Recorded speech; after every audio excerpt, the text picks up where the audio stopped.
Hi Aries, this is Job. Welcome back sa ating channel.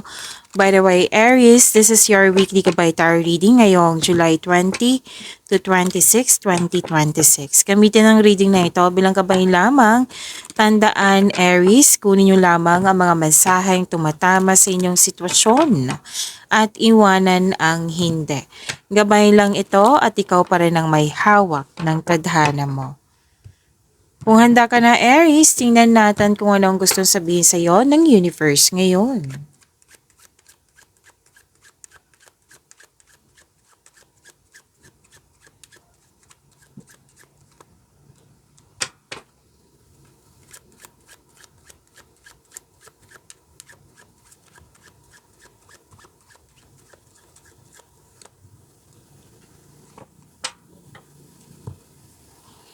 Aries, please prepare your energy for this week kasi still magiging busy kayo lalo na sa inyong career, sa inyong negosyo, sa inyong trabaho. Yan yung nakikita ko dito. Pero maganda naman ang resulta ha. May mga resulta dito, may advantage na mangyayari kasi focus ka nga sa mga ginagawa mo ngayon.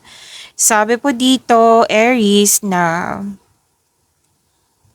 magkakaroon po ng gain, advantage, increase sa inyong kita, sweldo, allowance ba to, may freebie, may business aspiration, and professional goal.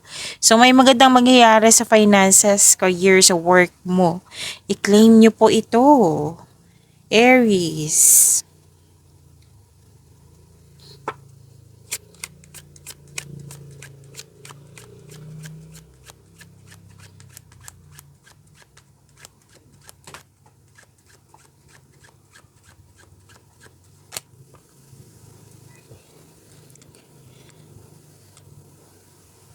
Okay, so this is may babae dito. Mm. Ah, young unmarried woman. Yes. Na pwedeng niligawan mo, pwedeng pwedeng isang okay, lover, loved one, family member, sister, kung sino man po ito, a young unmarried woman na malaking influence ngayong week po. Pwede po, kung ikaw ay babae po, Aries, pwedeng ikaw to. Kung hindi po, pwedeng ibang tao. Basta malaki ang kanyang influence ngayong week na ito.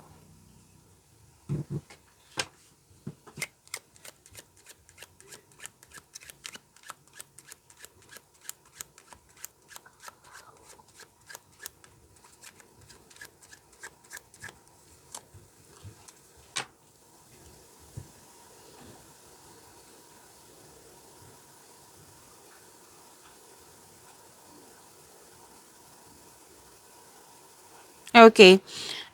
Aries, sabi kasi ng card mo dito na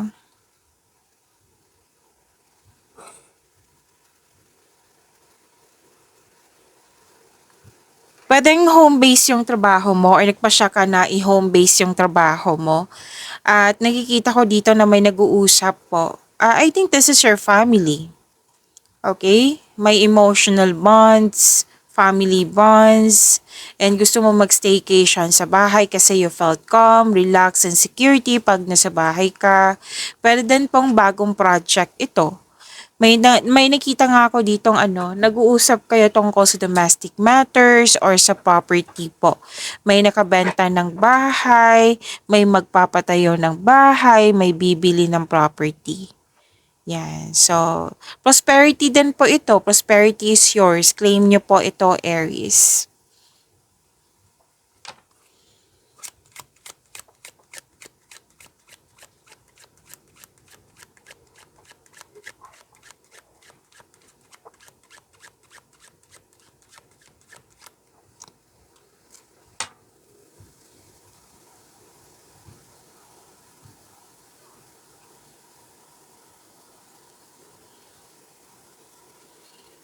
Okay, Aries, may nakita ako ditong ano, ah, dalawang card po pala nagsabi dito na you're having a good time kasi may pagtipon-tipon eh. Like na-entertain ka sa mga ginagawa mo, marami kang ginagawa, um, may joy and laughter. So, this is, okay. Dalawang card po mismo nagsabi dito, nagkaroon po ng pagkakaisa. Sa friends ba, sa loved ones ba, grupo ng tao ang nakikita ko dito. So, fulfillment sa pangarap, i-claim nyo po. May happy outcome. May nakita rin akong promises, deal. Kanina pa to eh, di ba? Promises, deal. Pwedeng sa pag-ibig to, pwedeng sa career and money to. May nakita rin akong proposal, engagement, kasal, ikakasal. Basta po, dalawang card po mismo nagsabi dito na may family happiness. I-claim nyo po ito. You deserve this.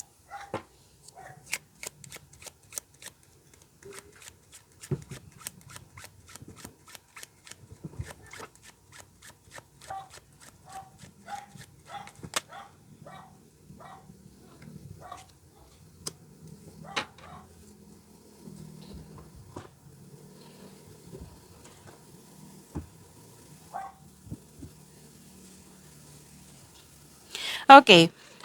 Aries, nakikita ko po dito na gagawa ka ng desisyon. Pero don't hesitate too long ha. Kasi ang ending kasi, nakikita ko dito, hindi ka nakadecide po.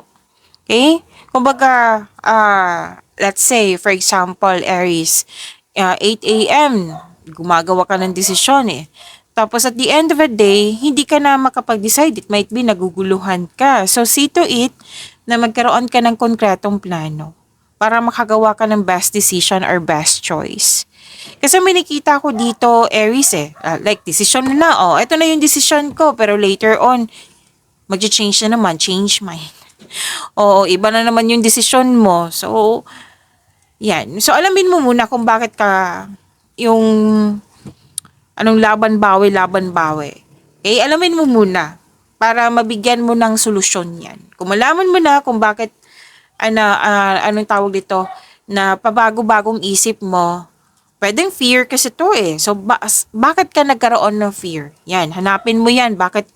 Kumbaga, bigyan mo ng sagot. Okay? Bigyan mo ng sagot para mabigyan mo na ng solusyon. Para hindi ka pabago-bago sa iyong nagawang desisyon. Okay? It might be itong may nangyari sa nakaraan na nagpabaya ka, na ayaw mo maging irresponsable, like may nangyari nga sa nakaraan na ka-trigger eh. So, fear kasi to. Aries fear. So, see to it talaga. Alam kong very simple lang, di ba? Very madali lang magsabi na, oh, gawa ka ng konkretong plano, Aries. Alam ko mahirap yan. Pero yan lang talaga yung sinasabi ng card dito na before kang gumawa ng konkretong plano, alamin mo muna kung bakit ka nagkaroon ng fear. So, bigyan ng solusyon yan. Pag mahanap mo na, bigyan mo ng solusyon. Pag wala na yan or na-resolve mo na, gawa ka ng konkretong plano. Yan. Check, makagawa ka ng best decision or best choice.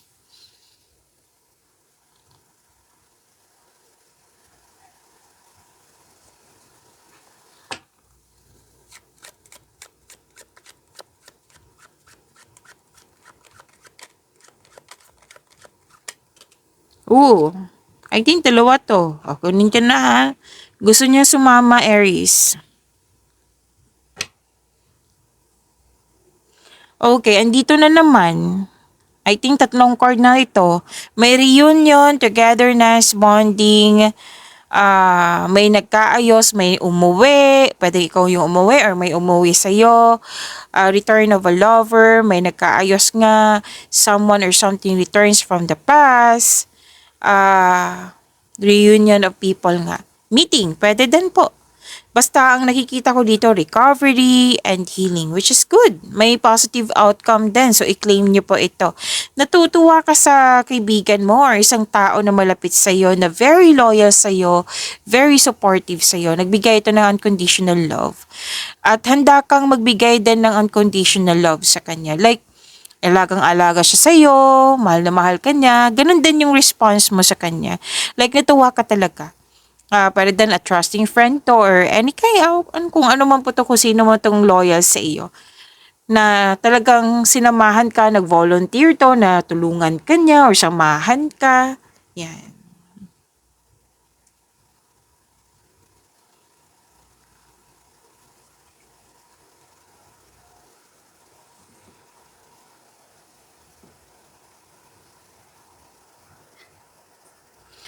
Okay,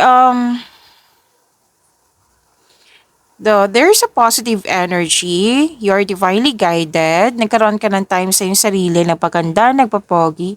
May bumili nga ng cosmetics dito, oh. May improvement, pwede nga may celebrity na nanonood dito.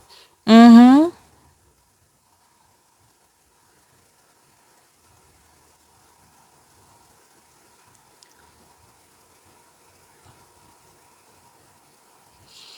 Aries, natutuwa ka talaga.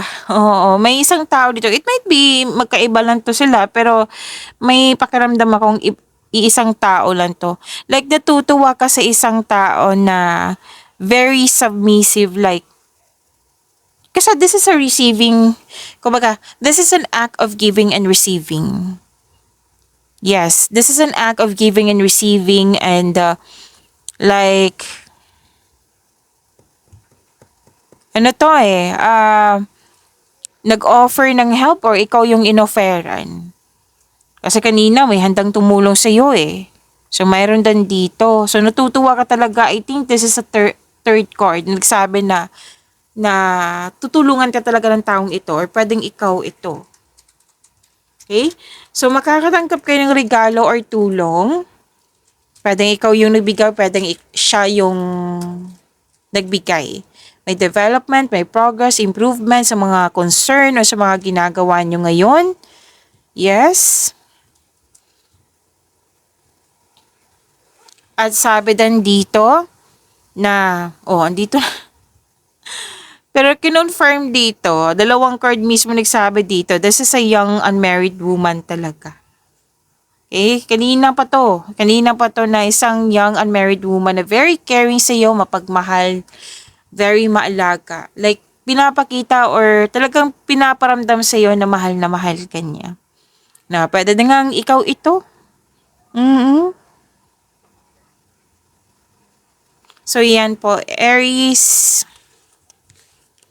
Kuha tayo ng Archangel message for you, Aries, for this week, July 20 to 26, 2026.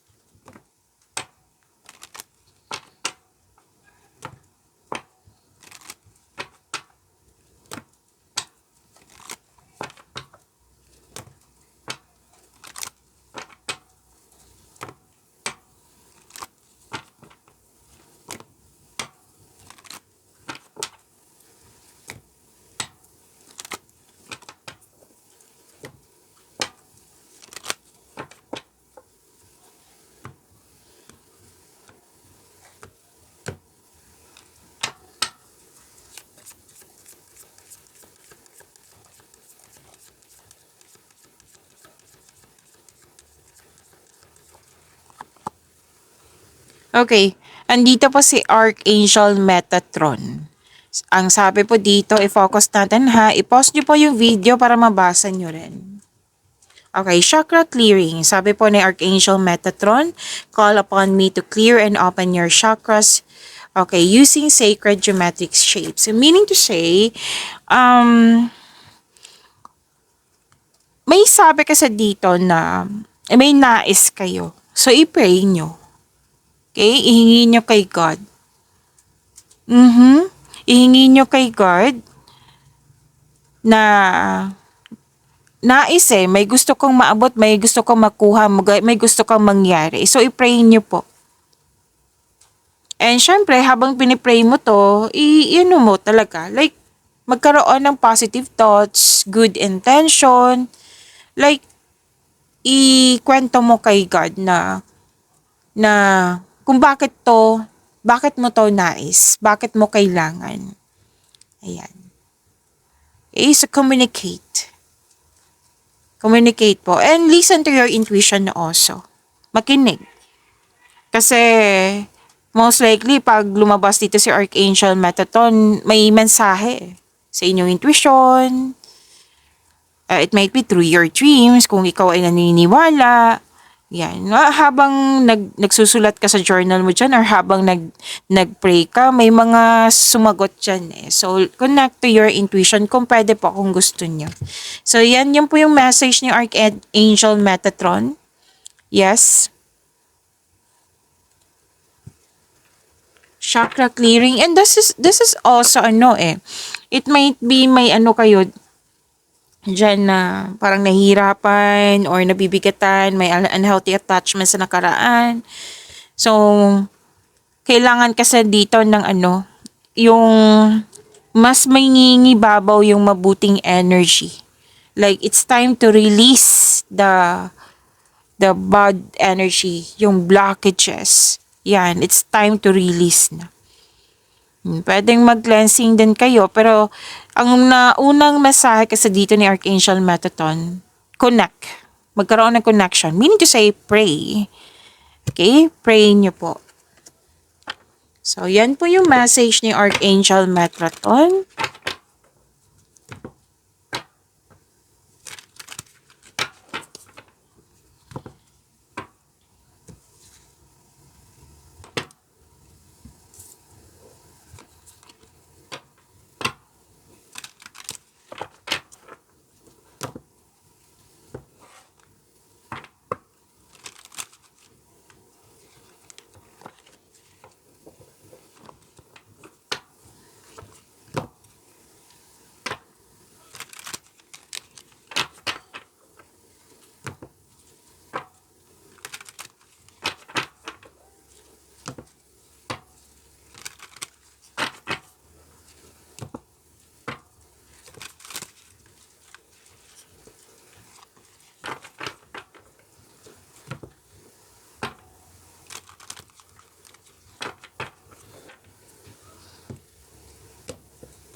Aries, maraming salamat po sa mga hindi nag-skip ng ads. Subscribe na po kayo sa ating channel at click bell notification para updated po kayo sa reading natin.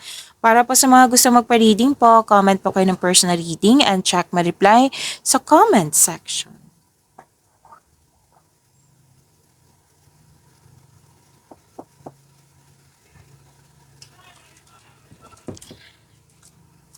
Uminom lang po ako ng tubig, Aries. So, ito yung sinabi ni Archangel Metatron sa inyong energy dito. Kasi nakikita ko po, nagkaroon ng worries, overthinking, anxiety. So, kaya pala sinabi dito ni Archangel Metatron na kailangan mo ng chakra clearing. Okay? So, kumbaga, isuko mo lahat kay God yung worries mo, tapos hingi ka ng divine assistance. Lumabas na siya dito, sa inyong energy, sa inyong tarot cards. Kailangan mo tong i-release, which is sinabi yan ni Archangel Metatron kanina. Make change. Naalala niyo sinabi ko kanina na baka kailangan niyo mag-journal, diary, may kausap ba? Or, oo. Lalo na, the best way to talaga is to pray. Okay? Make change kasi. Pero huwag kayong mag-alala, itong pangyayaring ito ay pansamantala lamang at lilipas din po ito kasi kitang-kita ko yung stress dito. So it's time to have freedom, it's time to have cleansing, it's time to give up your worries.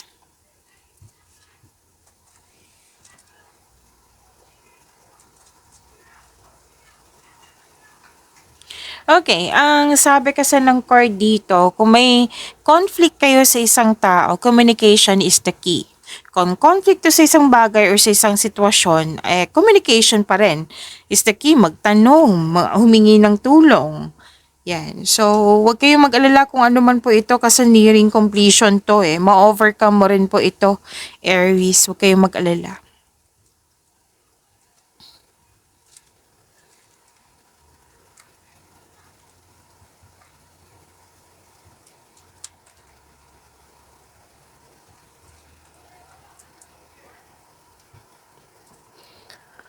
Okay, sabi po dito na dalawang card po mismo nagsabi dito. At the end of the day, nakikita ko naman dito na harapin mo tong mga challenges or struggle na ito. Kasi nakikita ko naman dito yung increased confidence, which is good. Katapangan at kumpiyansa sa gitna namang ng anumang klaseng atake. Pwede din may ganap na pinagtanggol mo yung kaibigan mo o miyembro ng pamilya laban sa iba. So, nagpaalalang card mo dito, may paalalang card mo po dito na wag masyadong tumutok sa problema kasi magdudulot ito ng pagtigil. So, communication is the key pa rin. Yes. Paano kayo kung may nakita kasi ako ditong conflict sa isang tao, paano kayo magkakaintindihan nito na sabay-sabay kayo nagsasalita? So, sabi ng card dito, give and take. Oo, kailangan makinig kayo sa isa't isa. Magsasalita ka, makinig siya. Magsasalita siya, makinig ka. Gawa kayo ng adjustment kung kinakailangan po para magkasundo kayo. So again, dalawang card po mismo nagsabi dito kung ano man tong challenges na na-encounter nyo, ma-overcome nyo rin po ito.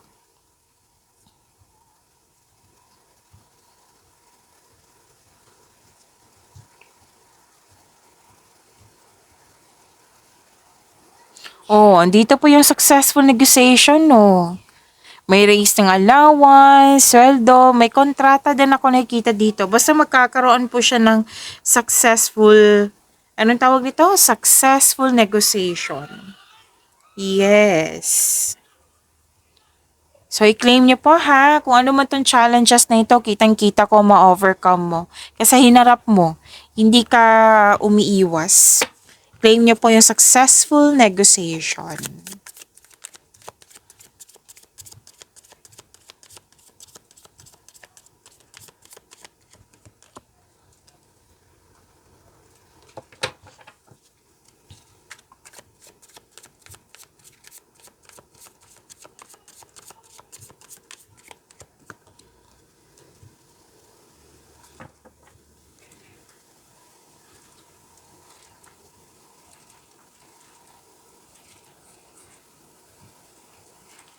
Sa career and money, ang ganda din nito kasi may parating na opportunity po.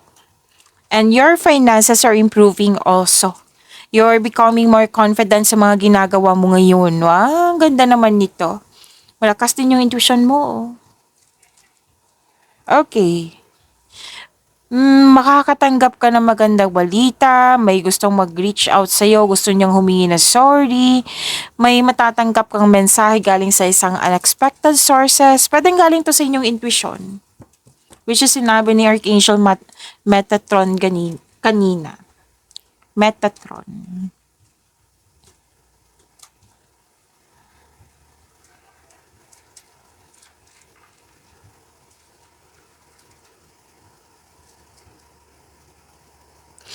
So, nagkaroon ng Ay, okay. I think yung problema is yung challenge sa career and money. Kasi may toxic dito na tao, oh. Nagkaroon ng hindi pagkakasundo. So, listen to your intuition. Paulit-ulit na sinasabi, makinig kayo sa inyong intuition. From here to here. Kasi it will guide you away from toxicity. So, same pa rin. Communication is the key. I-address mo yung hurt feelings mo. Kung hindi pa kaya, then put limitation muna. Sikapin talaga na, kumbaga, mas gamitin yung lohika kaysa sa emotion. Kung pwede po. Okay? Kasi may nakita kong conflict argument, baka hindi nagustuhan yung offer sa iyo. O may mga tao talagang ganyan. Aries. So, communication is the key. Mag-ingat na lang din sa response kasi parang pinoprovoke ka nito, Aries. Okay?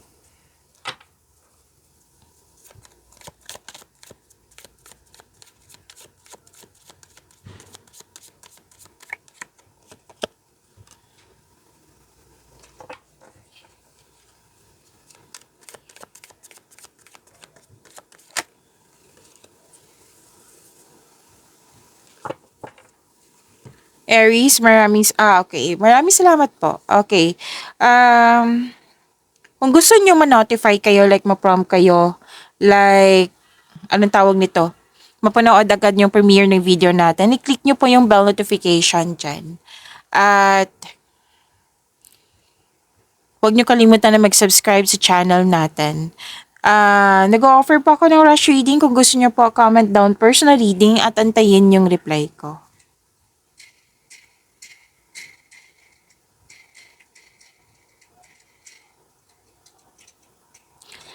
Okay, sa mga single dyan, huwag madiliin na upang magkaroon ng relasyon. Kailangan magkaroon kayo ng same vision for the future upang sa gayoy magkaroon kayo ng isang healthy relationship soon. Sa mga marelasyon sa buhay mag-asawa, parang nagmamadali kayo dito na pwedeng excited pero dahan-dahan lang ha. What I meant is kailangan yung magkaroon ng one at a time, wag magmadali. Kasi at the end of the day, kung parati kayong ganyan, mapapressure kayo. Alam nyo naman, basta pressure, di ba? Ma-exhausted yan, nakakapagod yan. So, gumawa kayo ng vision for the future or mag-create kayo ng solidong foundation, mag-establish kayo ng kahit anong plano para sa pag-level up nyo. May umuwi. Kanina pa to, may umuwi sa inyo or ikaw yung umuwi?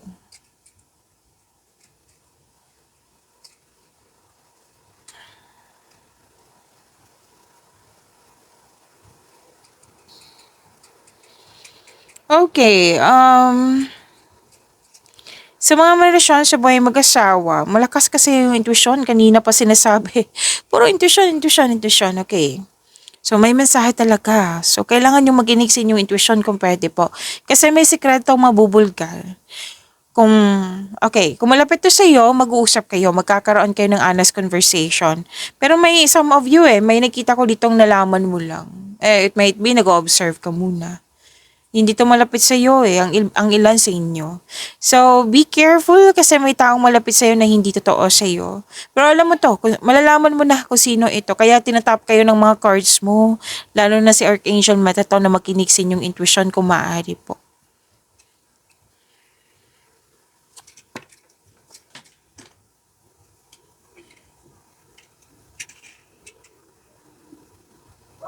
Okay, sa mga single po, ideal type nyo po is romantic partner who is fun and outgoing, talkative and ready to have adventures.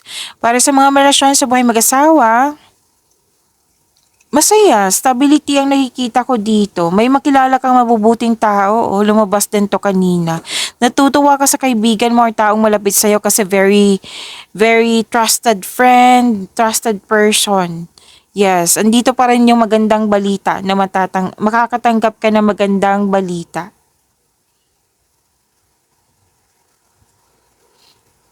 Okay. May annoying delays or pangyayaring hindi mo control.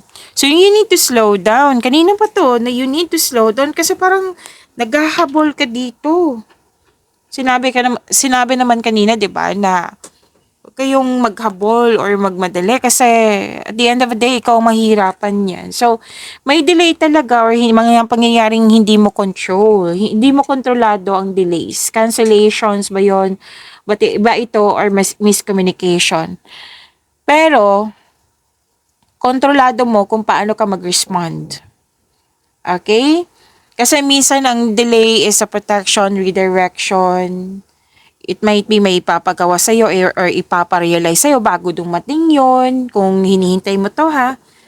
Sometimes the universe isn't blocking your path. Like, it's making sure you don't rush into the wrong one. It might be may ipaparealize sa'yo, yung hinihintay mo hindi siya pwede sa'yo sa ngayon. May mga ganyan So, may mga dahilan po yan na hindi kailangan na ma-disappoint. So, minsan ang delay ay chance. Hindi siya disaster. Hindi lahat ng delay ay disaster. You need to slow down. Think clearly, act wisely. Bago magalit, bago mag-react, bago mag-panic. Kailangan mong intindihin The strongest move is to pause and rethink. Yan, magiging safe ka niyan basta mag-pause and rethink kasi maiisip mo It might be itong delay na ito, kailangan mo mag-double check, mag-reflect, para makita mo ang mga bagay na na-overlook mo. Okay? So, kung literal talaga to na conflict, you need to slow down nga. Baka na-provoke, di ba sinabi kanina parang na-provoke ka. So, yan. So, pause and rethink. So, may away talaga dito, grupo ng tao. May taong mapanlin lang na malapit sa'yo. Kanina pa to sinasabi. Pero alam mo to. Malalaman mo to. Basta marunong ka makinig sa iyong intuition. Nag-manifest ka nga dito, Nag-manifest ka dito na magkaroon kayo, single ka man relasyon sa buhay mag-asawa, magkaroon kayo ng wonderful relationship sa isang tao. And ma-manifest mo naman to. Basta patuloy mo lang alagaan yung sarili mo with positive thoughts while remaining grounded and passionate. Pagyamanin niyo po yung blessings sa binigay sa inyo, Aries. See you tomorrow. Maraming salamat po.